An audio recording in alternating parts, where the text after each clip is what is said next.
Welcome back to Teaching Videos, guys, where I bring you useful videos almost every week. So guys, in this video I will be showing you how to do the factory reset of your Sony Blu-ray systems. So it can be any Blu-ray model that you're going to do the factory reset on. And so basically what you need to do in order to get it to the factory reset, you're going to go into the setup menu right here and you're going to go into the resetting options. So you're going to see two options right here, but you're going to hit and select the first one like this.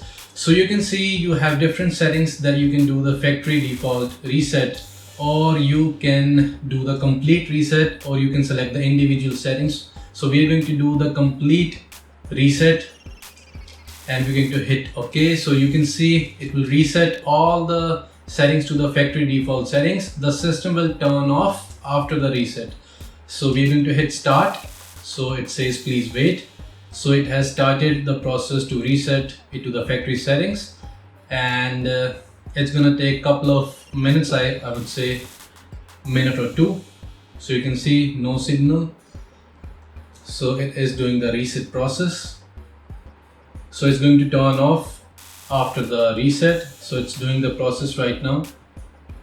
Now it will turn off. So you can see it has turned off. So I have to turn it on like this. Just turn back on.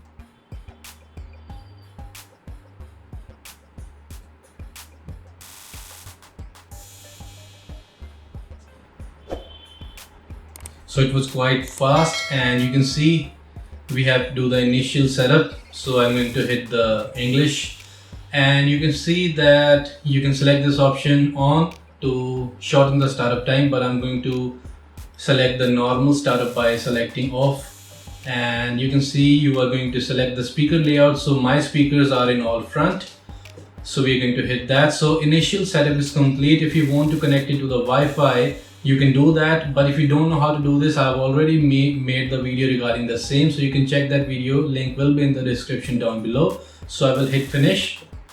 So the basic setup has been complete. So you have successfully done the factory reset of this Blu-ray system. I hope you really enjoyed this quick tip on this Sony Blu-ray system. So guys, please like this video and do subscribe to my channel for a lot of videos like this, and I will be catching you in the very next one, guys. Till then, take care.